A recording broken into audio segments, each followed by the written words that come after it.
का सबसे बड़ी खासियत यह है कि आज से 250 साल पहले वो जिस भाषा का इस्तेमाल कर रहा था, आज हम लोग आम बोलचाल में उन शब्दों को, उस भाषा को इस्तेमाल कर रहे हैं।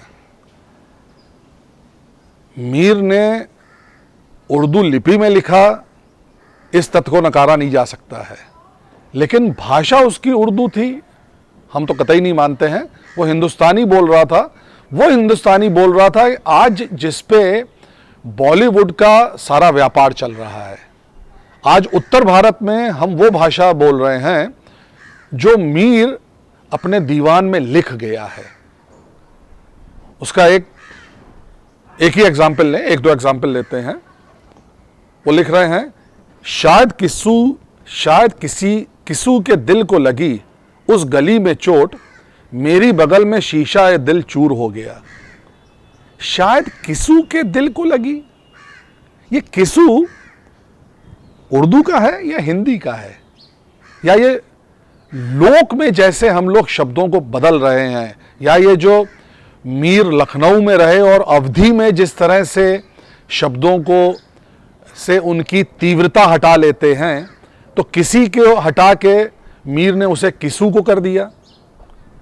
आगे देखते हैं, सुनियो जब वह कभू सवार हुआ, तब बरहुअल अभी शिकार हुआ। सुनियो नहीं, सुनिए, सुना, सुनियो, ये फिर अवधि का प्रभाव है जहां पे हम तीव्रता हटा रहे हैं शब्द की। जब वह कभू सवार हुआ, कभी नहीं कह रहा है मीर कह रहा है कभू। और इसी प्रयोग को फिराक साहब आगे कर रहे हैं। वो आखिरी दिनों में कहते थे, कई लोगों से उन्होंने इसको कहा, अब तो अक्सर चुप से रहे हैं, यूं ही कभू लब खोले हैं। वही मीर की प्रतिध्वनि है। अब तो अक्सर चुप से रहे हैं, यूं ही कभू लब खोले हैं। पहले फिराक को देखा होता, अब तो बहुत कम बोले हैं।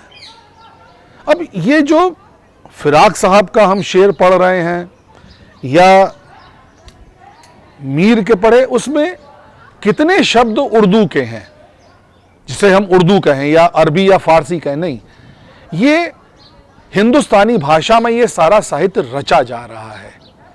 आज हमारे लिए या उत्तर भारत की 99% जनता के लिए ये तय कर पाना बहुत मुश्किल है कि वो किन शब्दों का इस्तेमाल कर रहा है।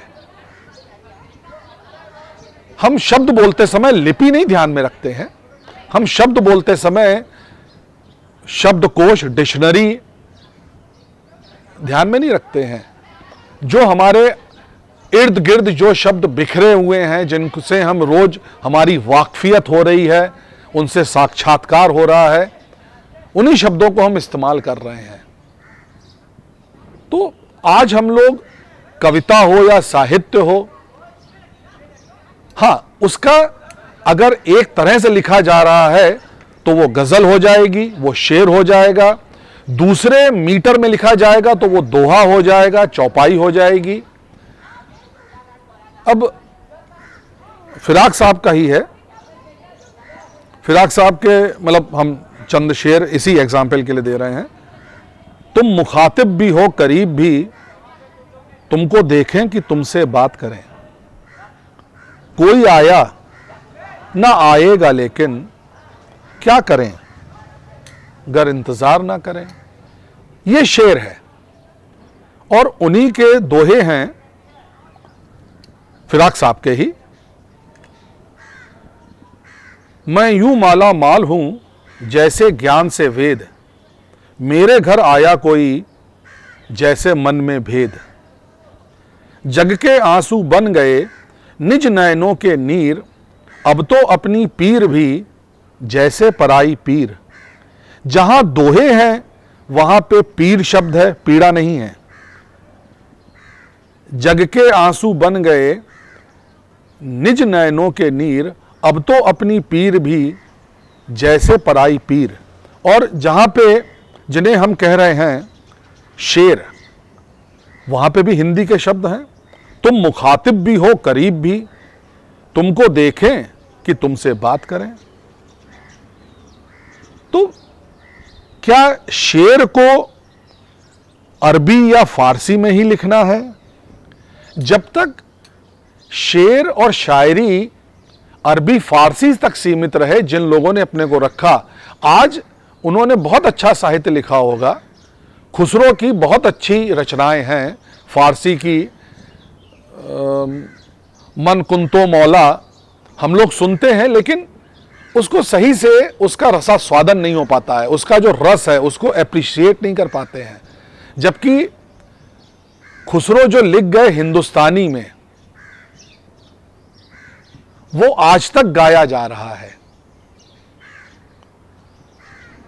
यही संस्कृत के साथ है, जो विशुद्ध संस्कृत में है। कालिदास ने बहुत अच्छा लिखा, लेकिन आज कितने लोग उसे पढ़ पाते हैं, और उससे भी कम लोग शायद समझ पाते हैं। नहीं तो ये जो एक